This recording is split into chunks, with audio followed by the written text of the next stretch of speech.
Bismillahirrahmanirrahim. Assalamualaikum warahmatullahi wabarakatuh.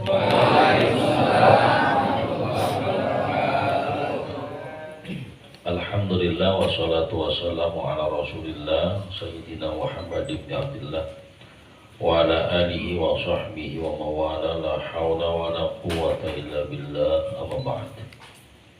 Yaqulullahu ta'ala fi kitabihil mubin wa huwa asdaqul qailin. A'udzu billahi minasyaitonir rajim. Yarfa'illahu alladhina amanu minkum walladhina utul ilma darajat. Wa qala Nabi sallallahu alaihi wasallam talabul ilmi fariyallahu ala kulli muslim. Sadaqallahu maulana al-azim wa sadaqa rasuluhul karim wa nahnu ala dzalika minasyahidin wasyakirin walhamdulillahi rabbil alamin. Al-Mukarramun yang sama kita hormati, sama kita muliakan guru kita Mukarram Ustaz Putra Syairi, Al-Mukarram Ustaz-Ustaz lainnya, Ustaz Bashir sepuh kita, Wasim juga, asatidah semua yang hadir, mudah-mudahan semuanya sehat panjang umur. Jangan lupa Ketua DKM Al-Hikmah Bapak Ustaz Subenak, mudah-mudahan juga diberikan keberkahan oleh Allah. Seluruh jamaah yang hadir, mudah-mudahan semuanya sehat panjang umur, diberikan keberkahan oleh Allah Subhanahu wa taala. Hadirin, kita baca mulai kitab suratul Fatihah, terkhusus semua guru kita Kiai Sa'adani Hashim yang baru saja dipanggil oleh Allah karena 2 minggu lalu kalau nggak salah, 2 minggu lalu masih sempat hadir di PPH sampai dia sempat ngomong ke saya pengen istiqomah, ya insya Allah mau hadir terus sampai di akhir pamit itu dia bilang makasih untuk ilmu-ilmunya. Saya makasih saja, kapan-kapan saya pengen istiqomah lagi, insya Allah hadir lagi gitu. Tapi memang saat itu sehat-sehat banget, sehat, tapi memang al-mautu ya'ti baghtah, mati itu datangnya nggak bilang-bilang, ya ujuk-ujuk meninggal. Karenanya Allah yaghfir lahu dzunubahu wa yatamasyahu birahmal maghfurah. Lillahi lahumul Fatihah. Alhamdulillah rabbil alamin. Iyyaka na'budu wa iyyaka nasta'in. Shiratal mustaqim, shiratal ladzina an'amta 'alaihim.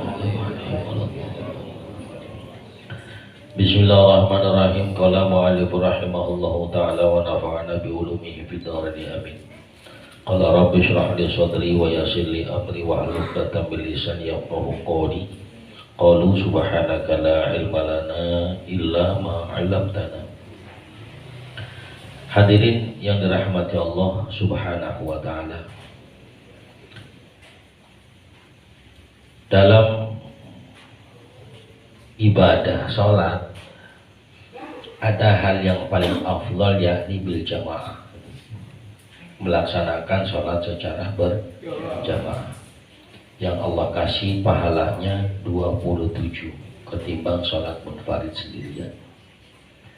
Untungnya hadirin yang dirahmati Allah, ketika seseorang batal 1 masih sisa 26, batal 2 ya masih sisa 25. Kalau sendiri buras bisa. Karenanya hadirin yang dirahmati Allah Subhanahu wa ta'ala, minimal 1 hari punya jamaah minimal. Kalau memang bisa subuh ya alhamdulillah, Zuhur juga bisa alhamdulillah, asar juga bisa masya Allah, maghrib isya jamaah semua. Jadi ya minimal 5 rakaat aja sehari, ya 5 waktu aja sehari. Maka kalau udah itu, pahala yang Allah berikan begitu banyak, dan keuntungannya hadir begitu banyak. Hadis Nabi Shallallahu Alaihi Wasallam sampaikan, di antara keutamaan orang yang melaksanakan sholat berjamaah, dijauhkan dia dari keterpurukan. Berarti dia diberikan kesuksesan. Terserah mau enak kayak mau enggak, dalam arti nggak enak kalau nggak berjamaah. Kan bahasanya gini ya, karena rumahnya dekat masjid. Kalau nggak jamaah nggak enak amat, nggak apa-apa. karena memang kita niatnya ikhlasnya baru sebatas itu, nggak masalah.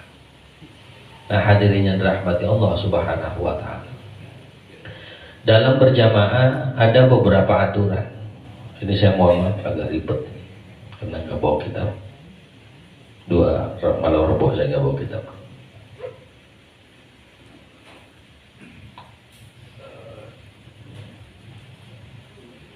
Orang yang melaksanakan sholat berjamaah sama halnya seperti sholat yang lain ya, karena bagaimanapun bagian dalam sholat suci dia. Di antara syarat sahnya seseorang menjadi makmum, kita bahas tentang imam dan makmum.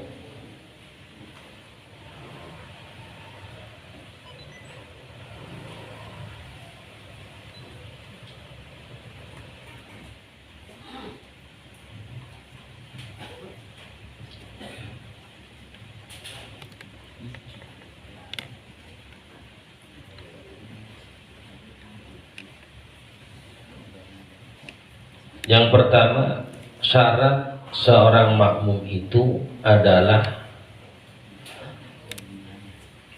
dia tidak mengetahui batalnya si imam,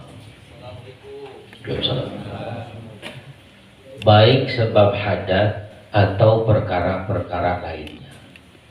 Ya hadirin, misalnya jelas-jelas kita tahu dia batal, kentut misalnya, atau kita tahu, kita yakin nih dia itu belum wudu, kemudian kita ikut kepadanya, maka berarti secara otomatis sholat yang kita lakukan pun tidak sah. Jadi hadirin yang dirahmati Allah Subhanahu wa Ta'ala, orang yang bermakmum atau mengikuti imam itu harus yakin bahwa si imam tidak batal wudunya. Ya, tidak batal wudunya. Ini yang pertama. Yang kedua, hadirin yang dirahmati Allah Subhanahu wa Ta'ala, wa alla yahtaqida wujubu qadahu alaihi wa yakuna ma'muman wala umiyat. Wa alla yahtaqida wujubu qadahu. Kemudian juga seorang makmum harus tahu bahwa sholat yang dilakukannya bukanlah sholat yang diqadanya, bukan sholat bayar utang. Jadi ma'asyiral hadirin yang dirahmati Allah. Nah, kalau bicara misalkan ada orang kan kadang apakah ini dia sholat sunnah atau bukan dia. Umumnya kita kan kalau ngikutin, kalau kita jadi makmum suka nepuk, ya. Walaupun kita nggak tahu dari mana itu asalnya, nepuk begitu. Kalau sampai terjadi terganggu konsentrasi, maka nepuknya jadi haram. Cukup dia deketin saja sudah, ya. Cukup dia deketin saja itu sudah cukup sebetulnya. Ya, jadi hadirin yang rahmati Allah Subhanahu wa Ta'ala. Memang ada alasan ketika ditepuk apakah dia ini sholat sunnah atau tidak. Karena kalau dia sholat sunnah kita tepuk, dia akan menurunkan tangannya menunjukkan ini, gitu ya. Maaf, saya sholat sunnah. Ada tulisannya di sini. Maaf, saya sholat sunnah. Padahal nggak mesti begitu hadirin. Jadi ketika kita sholat, dia mau sholat apa, selama kita memang yakinkan dia sholat, kita kemudian jadi makmum, ya silahkan. Kalau memang sekiranya kita yang sholat sunnah itu, bisa saja karena kita ngerasa sholat sunnah sehingga kita bergeser. Oh berarti dia sholat sunnah, nggak mau diikutin kita. Kita juga kudu tahu diri, jangan ngikutin terus. Sian nih orang jadi pergi ujung-ujungnya. Dan silakan apa? Geser lagi. Dia sewa. Gua sunnah pe. Yang dirahmati Allah Subhanahu wa Ta'ala. Ya, jadi kalau misalkan yang dia melakukan sunnah nggak tahu, ya nggak apa-apa, lanjutkan saja, sah-sah saja sebetulnya. Ya hadirin yang dirahmati Allah Subhanahu wa Ta'ala. Saya nggak bahas beberapa pendapat yang simpel-simpel saja dulu. Kemudian ma'asyiral hadirin yang dirahmati Allah Subhanahu wa taala, wa an la yakuna ma'muman wala ummi. Kemudian ma'asyiral hadirin yang dirahmati Allah, orang yang menjadi makmum sebaiknya bermakmum kepada orang yang bukan ummi, yang nggak paham bacaan Quran. Maaf, nanti kita bahas bagaimana si imam itu harus seperti apa. Saya ingat ceramah guru kita, Ustaz Fitrah, bahwa Al-Fatihah kita memang kudu dibenerin. Nggak apa-apa lah kita nggak ngaji lain-lain, Al-Fatihah aja, itu nggak masalah. Ya, jadi cuma ngaji Al-Fatihah aja nggak masalah. Malah saya sediain waktu tuh di kandang kalau mau ngaji Al-Fatihah. Ya, nggak usah bawa apa, kopi ada. Kalau dibawa. Subhanahu wa ta'ala. Jadi simpel sebetulnya. Cukup kita baca Al-Fatihah. Sebab begini, sekarang ini kan banyak orang yang terlalu pede jadi imam, sementara acara Al-Fatihahnya masih tange. Gitu loh. Kalau lebih jauh lagi, hadir rahmatullah, saya pernah bahas. Kalau di belakang kita misalnya, kita imam, di belakang kita ada orang yang lebih fasih, yang lebih banyak hafalannya, kita jadi imam, jelas-jelas ada orang yang lebih fasih dan lebih banyak hafalannya, maka bisa saja sebagian pendapat mengatakan si imam tersebut dihukumi haram. Nah ini ma'asyiral hadirin yang dirahmati Allah Subhanahu wa ta'ala. Maaf, apalagi kita berkaitan dengan urusan-urusan ibadah yang paling penting. Ini kan sholat awwalu ma yuhasabil 'abdu yaumil qiyamah, sholat. Ibadah yang paling penting. Jangankan untuk jadi imam, sendiri saja pun Al-Fatihahnya kudu rada bener, rada dulu dah. Ya, kalau bener kali belum banget, tapi rada bener. Cuman kan umumnya kita, saya kira nggak apa-apa kita nggak bisa ini itu nggak apa-apa.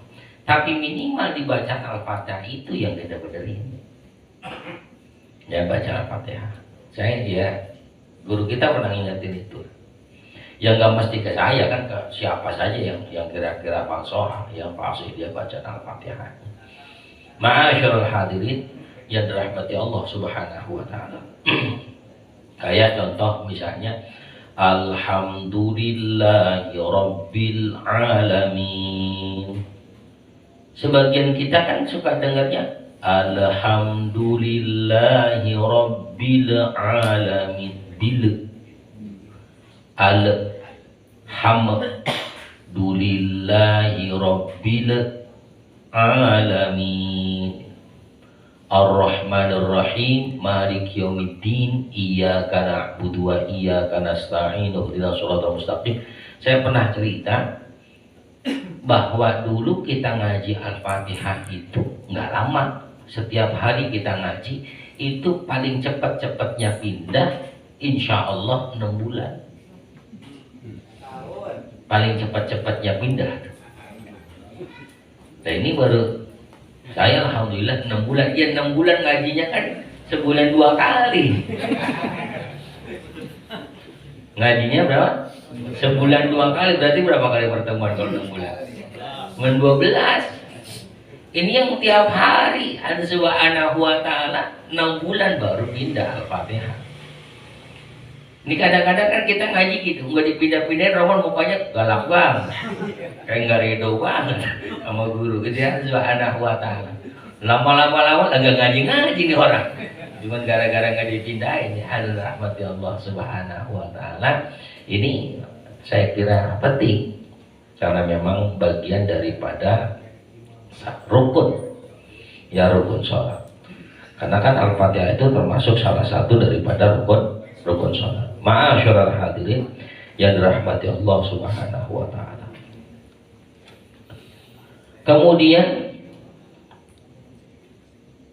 wa alla yataqaddama alaihi bil mauqif. Kemudian ada Subhanahu wa ta'ala, seseorang yang menjadi makmum itu berdirinya tidak melebihi daripada imam. Bagaimana kalau makmum dan imam sejajar dirinya? Gak apa-apa. Ya, rendeng. nggak apa-apa. Tapi kalau si makmum ini lebih di depan, ya kan nggak kelihatan. Nah hadirin yang dirahmati Allah Subhanahu wa Ta'ala, sama halnya begini. Misalnya ini masjid, ya, imam di sini nih, katakanlah saya maaf. Ya katakan ini di sini imam. Karena ini ada tembok nih ya. Nah si makmum ada di sini nih. Ya keliwat tuh. Itu nggak sama halnya saat kita seringkali ya ada masjid, kemudian ada pintu, ada tembok yang justru mereka ada di sebelah sini. Kalau sampai nggak terlihat itu menjadi tidak sah berjamaahnya. Ada Subhanahu wa Ta'ala. Apalagi nggak ada kacanya ya. Kalau bagaimana misalnya ada Masjid Al-Muttaqin, sholat yang di luar sebelah kanan itu sah apa enggak kira-kira? Nah, ada Subhanahu wa Ta'ala. Ketika berdiri kelihatan, tapi ketika sujud, duduk di antara dua sujud kelihatan enggak? Enggak. Maka berarti ada Subhanahu wa Ta'ala. Saya contoh. Ini pintu nih. Ya, ini pintu nih.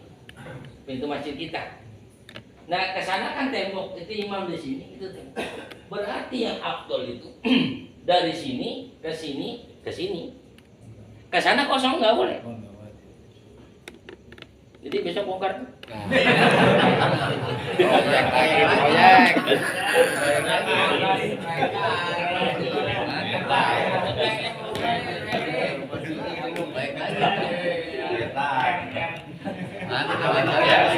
Ganti lantai waktunya kan memang anggota kan mau diganti lantai ya sudah makin bagus. Sekarang lagi rehab kamar mandi ya. Mudah-mudahan Allah gampang. Amin. Nah ini hadirin yang dirahmati Allah Subhanahu wa Ta'ala. Banyak hal yang demikian itu terjadi. Nah kenapa kemudian kalau misalnya posisinya ada di atas? Kalau di atas kan memang kelihatan ya. Ada salah satu makmum yang melihat ke bawah itu. Walaupun ulama ada sebagian beda pendapat. Yang di atas itu nggak harusnya misalnya ada sebagian yang berbeda. Namun secara umum pendapat yang paling masyhur bahwa tetap itu di atas. Nah, berarti kalau misalkan ada bolongan itu harus ada yang melihat di sisi itu. Sisanya melihat daripada si imam. Dan nanti ada perbedaan pendapat tentang bagaimana kalau sholatnya itu memakai video TV. Ada Subhanahu wa Ta'ala. Kalau sekiranya dalam satu masjid kondisinya memang tidak memungkinkan dan memungkinkannya harus pakai itu, maka boleh. Yang nggak boleh misalnya saking kepengennya kita sholat di Mekah ngikutin imam Mekah pakai TV kita. Sholat tarawih lagi, ya kan? Kan itu live tuh ya, secara langsung Allahu Akbar kita ngikut tempat TV gitu. Maka itu nggak sah karena nggak satu tempat. Ya hadirin yang rahmatullah subhanahu. Ya itu kita jadi makmum aja belum becus, bagaimana jadi imam? Kan gitu kan? Kemudian hadirin yang dirahmati Allah Subhanahu wa Ta'ala. Ribet kalau nggak bawa kitab, jadi nggak lengkap banget. Berada dalam satu masjid, ya. Orang yang melaksanakan sholat tersebut berada dalam satu masjid. Bagaimana misalnya ini kan sholat di sini masjid, kemudian di sana di rumahnya dia sholat Jumat nih, mentang-mentang rumahnya dekat masjid.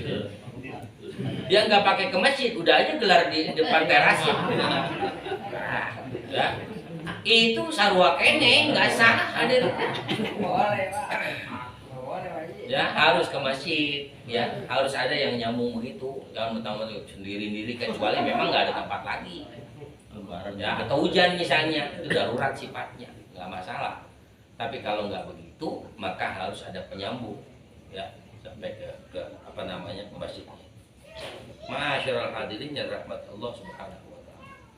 Kemudian niat seseorang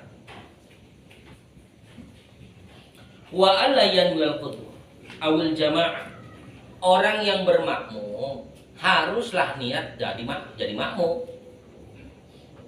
Saya pernah bahas tentang niat misalnya, kalau memang sholat zuhur ya sebutin zuhurnya, asar ya sebutin asarnya, jumlah rakaatnya disebutkan, termasuk posisinya, apakah dia imaman atau makmuman.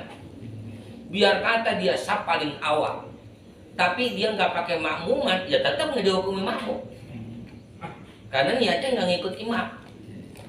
Subhanahu wa ta'ala. Jadi ma'asyiral hadirin yang dirahmati Allah Subhanahu wa ta'ala, orang yang sholat menjadi makmum, dia harus mengikuti daripada niat menjadi makmum tersebut. Kemudian hadirin yang dirahmati Allah Subhanahu wa ta'ala, selanjutnya orang yang menjadi makmum harus betul-betul mengikuti gerakan si imam. Hadirin, ini perlu saya sampaikan juga. Takbir intiqal itu kita sebut takbir komando. Allahu Akbar, baru bergerak.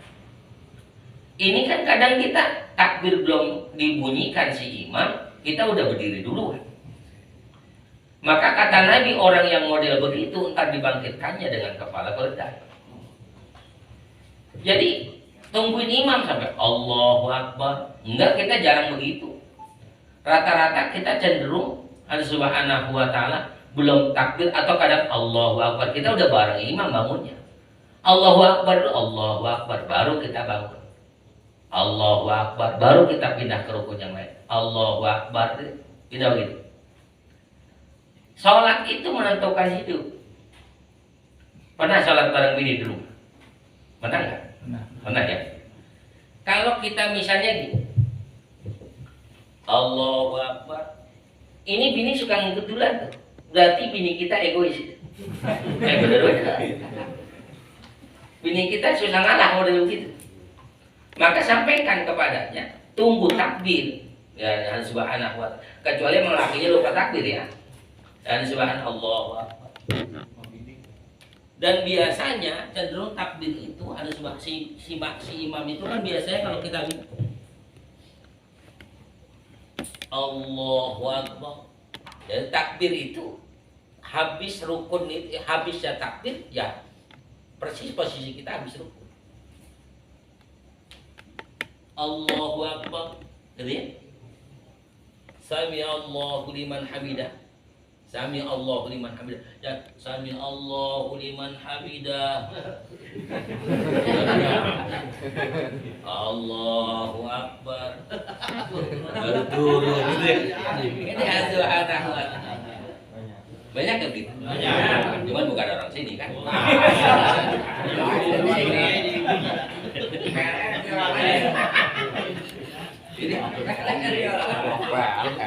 Kira-kira itu persoalan gampang apa susah? Sebetulnya kan persoalan gampang. Bertahun-tahun kita sembahyang belum ngerti kan? Jadi ma'asyiral hadirin yang dirahmati Allah Subhanahu wa ta'ala, inilah pentingnya kita ngaji. Nah, hadirin yang dirahmati Allah Subhanahu wa ta'ala, kemudian si makmum ini harus pula mengikuti beberapa gerakan sunnah yang tidak jauh dia tidak jauh meninggalkannya. Kayak misalkan saya pernah bahas misalnya kalau si imamnya kunut ya ikut kunut. Jangan sampai kemudian imamnya kunut, kitanya nggak kunut. Atau sebaliknya, kita berimam kepada yang nggak kunut, kita kunut sendiri-sendiri. Jangan. Gitu ya. Walaupun ada Subhanahu wa ta'ala, ada sebagian pendapat, kalaupun misalnya ya ada imam yang tidak kunut, kita boleh kunut, boleh. Ya, boleh, tetap boleh kunut. Begitupun sebaliknya. Kalau misalkan ada imam yang dia kunut, kemudian ada makmum yang nggak ikut kunut, tetap boleh, tetap sah sholatnya, karena itu sifatnya sunnah, ya Subhanahu wa ta'ala. Nah, selain itu ma'asyiral hadirin Subhanahu wa ta'ala, kalau lebih afdal kita ya sebagaimana yang diucapkan awal, makmuman ikut imam, maka ikut apa yang dilakukan. Nah, kemudian Subhanahu wa ta'ala bicara tasyahud awal, saya pernah bahas. Ketika imam misalnya Allahu Akbar, Subhanallah, Ya kan? Karena dia udah kelewat nih. Iya. Imam lanjut terus. Itu nggak usah kesel. Imam udah kan. Mana-mana juga. Ya padahal emang kita yang blow on nih ada nih. Ya, padahal dia kalau dia lanjut kan tuh nggak masalah, entah sahur awal kok. Nanti tinggal ditutur dengan sujud sahwi. Itu urusan imam itu. Makanya penting imam itu aliman, orang yang paham fikih. Kadang-kadang imam nggak tahu. Yang lebih parah makmum juga nggak paham. Kadang-kadang nggak paham. Mau bilangin nggak enak, takut gue yang salah gitu kan. Pernah nggak ngalamin? Ada bener ya. Ini udah 2 apa 3. Ya kan gitu. Makmum sendiri yang juga lupa sebetulnya. Mau bilang subhanallah takut gue yang salah gitu. Iya, betul. Ya karena emang sama-sama nggak konsen nanti subhanallah, sama-sama nggak khusyuk. Si makmum pikirannya kemana-mana gitu. Nah kelar assalamualaikum. Tadi kurang nggak tahu ya. Itu sholat model apa?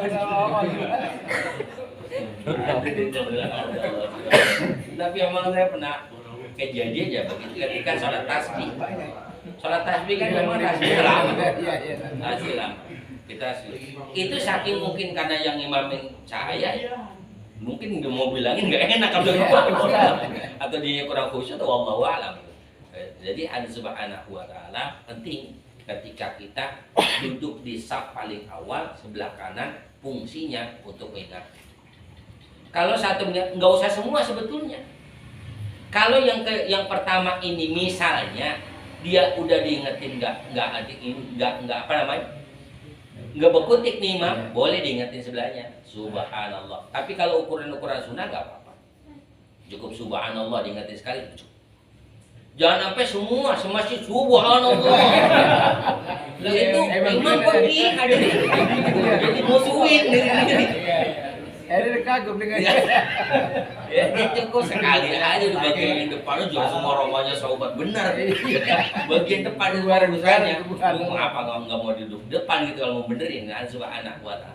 Dan fungsinya orang yang safnya paling depan itu ketika imam terjadi batal dia nggak usah maju sebetulnya, cukup di tempat dia, kemudian dia dikasih isyarat menggantikan daripada ya, cuman kan itu jarang terjadi.